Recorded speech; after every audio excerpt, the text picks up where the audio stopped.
राधे राधे दोस्तों, आप सभी को मेरे YouTube चैनल में बहुत ज़्यादा स्वागत है। आज मैं आप सभी को बृहस्पति देव की कथा सुनाने जा रही हूँ। अगर इसके पहले अगर चैनल पर नए हैं तो चैनल को सब्सक्राइब कर दीजिएगा और अगर कहानी पसंद आ जाए तो लाइक कर दीजिएगा। प्राचीन समय की बात है। एक नगर में एक बड़ा व्यापारी रहता था। वह जहाज़ों से माल लदवाकर दूसरे देशों में भेजा करता था। वह जिस प्रकार अधिक धन कमाता था उसी प्रकार वह जी खोल कर दान भी करता था, परंतु उसकी पत्नी अत्यंत कंजूस थी। वह किसी को कुछ भी नहीं देना चाहती थी। एक बार सेठ जब बाहर व्यापार करने गया था तो पीछे से बृहस्पति देव ने उससे भिक्षा मांगी। तब व्यापारी की पत्नी बृहस्पति देव से बोली कि हे साधु महाराज, मैं इस दान पुण्य से तंग आ गई हूँ। आप कोई ऐसा उपाय बताएं जिससे मेरा सारा धन नष्ट हो जाए और मैं आराम से रह सकूं। मैं यह धन लूटा हुआ नहीं देख सकती। तब बृहस्पति देव ने कहा, हे देवी, तुम तो बहुत विचित्र हो और लोग धन और संतान से कोई दुखी नहीं होता है, और अगर अधिक धन है तो इसे शुभ कार्यों में लगाओ। कुंवारी कन्याओं का विवाह कराओ, नल और कुओं खुदवाओ, बाग बगीचों का निर्माण करवाओ, प्याऊ लगवाओ। ऐसे पुण्य कार्य करने से तुम्हारा लोक परलोक सार्थक हो सकता है। परंतु साधु की बातों में व्यापारी की पत्नी को खुशी नहीं मिली। साधु की इन बातों से वह बोली, मुझे ऐसे धन की आवश्यकता नहीं है जिसमें दान दूं। तब वह बृहस्पति देव बोले, यदि तुम्हारी ऐसी ही इच्छा है तो तुम एक उपाय करना। 7 बृहस्पतिवार के घर को गोबर से लीपना अपने घर को गोबर से लीपना और अपने बालों को पीली मिट्टी से धोना और बालों को धोते समय स्नान करना। व्यापारी को हजामत बनवाने को कहना। भोजन में मांस मदिरा खाना और कपड़े अपने घर में ही धोना। ऐसा करने से तुम्हारे घर का सारा धन नष्ट हो जाएगा। इतना कहकर बृहस्पति देव अंतर्ध्यान हो गए। व्यापारी की पत्नी बृहस्पति देव के कहानुसार 7 बृहस्पतिवार वैसे ही करने का निश्चय किया। केवल 3 बृहस्पतिवार बीते थे कि उसकी समस्त धन संपत्ति नष्ट हो गई और वह परलोक सिधार गई। जब व्यापारी वापस आया तो उसने देखा कि उसका सब कुछ नष्ट हो गया है। तब वह व्यापारी ने अपनी पुत्री को सांत्वना दी और दूसरे नगर में जाकर बस गया। वहाँ वह जंगल में लकड़ियाँ काट कर लाता और शहर में बेच देता। इस तरह से वह अपना जीवन व्यतीत करने लगा। एक दिन उसकी पुत्री ने दही खाने की इच्छा प्रकट की, लेकिन व्यापारी के पास दही खरीदने के पैसे नहीं थे। वह अपनी पुत्री को आश्वासन देकर जंगल में लकड़ी काटने चला गया। वहाँ पर एक पेड़ के नीचे बैठकर वह अपने पूर्व समय को याद करके रोने लगा।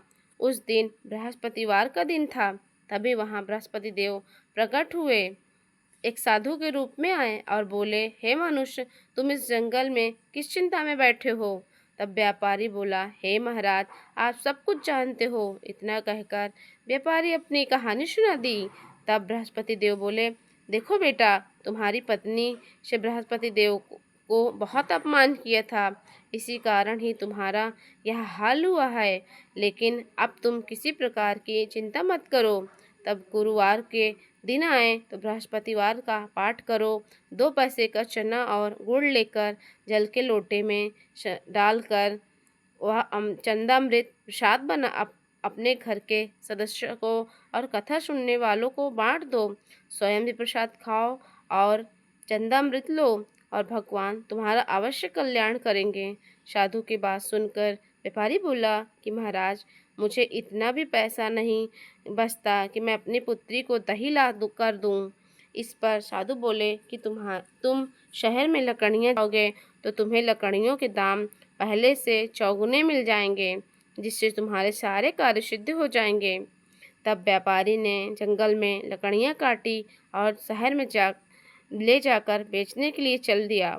उसकी लकड़ियाँ अच्छे दाम में बिक गई, जिससे उसने अपनी पुत्री के लिए दही लिया और गुरुवार के व्रत के लिए चना गुड़ लेकर कथा की और प्रसाद बांटकर स्वयं भी खाया। उस दिन से उसकी सारी कठिनाइयाँ दूरी होने लगी। परंतु वह अगले अगले बृहस्पतिवार को कथा सुनना भूल गया। अगले दिन जब वह के राजा ने एक बड़े आयोजन का कार्यक्रम किया और पूरे नगर के लोगों को अपने यहाँ भोज कराने का प्रबंध किया।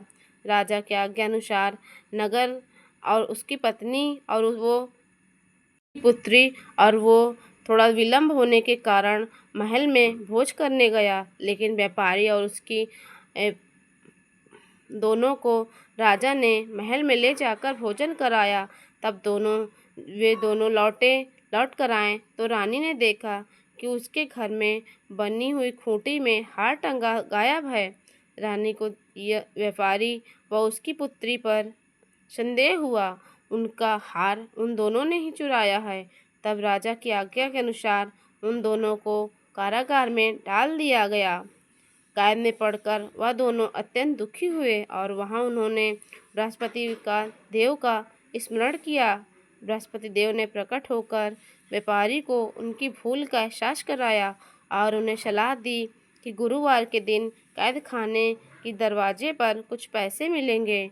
उन पैसों से तुम चना और गुड़ मंगवा कर विधि पूर्वक बृहस्पति देव का पूजन करना, तुम्हारे सब दुख दूर हो जाएंगे। बृहस्पतिवार को कैद खाने के द्वार पर उन्हें पैसे मिले। तभी बाहर सड़क पर जा रही महिला से व्यापारी ने उसे बुलाकर गुड़ और चने लाने को कहा। इस पर वह स्त्री बोली, मैं अपनी बहू के लिए गहने लेने जा रही हूँ, मेरे पास समय नहीं है। इतना कहकर वह स्त्री चली गई। थोड़ी देर बाद वहाँ से एक और स्त्री निकली। व्यापारी ने उसे भी बुलाकर कहा कि बहन, मुझे बृहस्पति देव की कथा कहनी है, तुम मुझे 2 पैसे का गुड़ और चना ला दो। बृहस्पति देव का नाम सुनकर वह स्त्री बोली, भाई, मैं तुम्हें अभी गुड़ और चना लेकर आती हूँ। मेरा इकलौता पुत्र मर गया है, मैं उसके लिए कफन लेने जा रही थी, लेकिन मैं तुम्हारा पहले काम करूँगी, इसके बाद मैं अपने पुत्र के लिए कफन लाऊंगी।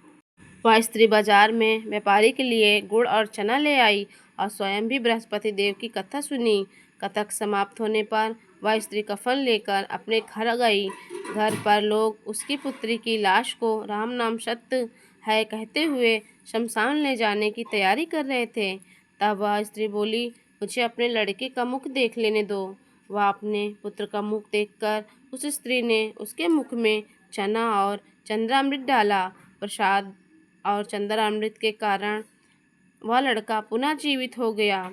पहले स्त्री जिसने बृहस्पति देव का निरादर किया था, वह अपने पुत्र के विवाह हेतु गहने लेकर लौटी और जैसे ही उसका पुत्र घोड़े पर चढ़कर, वैसे ही घोड़े ने ऐसी छलांग मारी कि वह घोड़े से गिर गया और मर गया।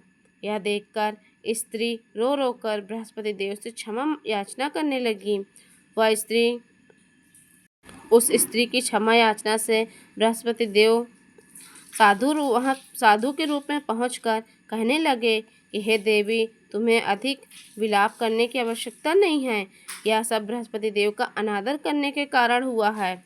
तुम वापस जाकर मेरे भक्त से क्षमा मांगो और कथा सुनो, तभी तुम्हारी सारी मनोकामनाएं पूर्ण होगी। तब जेल में जाकर उस स्त्री ने व्यापारी से क्षमा मांगी और कथा सुनी। कथा के उपरांत वह चना और चंद्रामृत लेकर अपने घर वापस आ गई। घर आकर चना और चंद्रामृत अपने मृत पुत्र के मुख में डाला और चंद्रामृत के प्रभाव से उसका पुत्र पुनः जीवित हो उठा।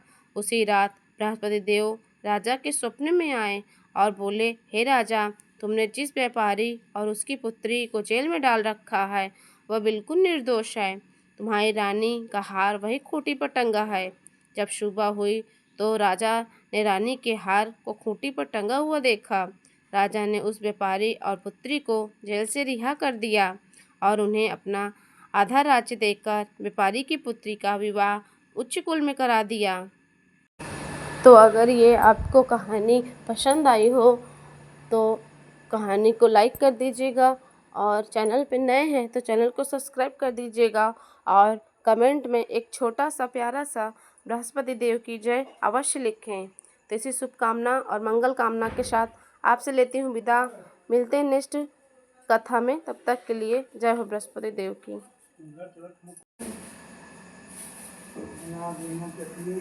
खाना नहीं, उनको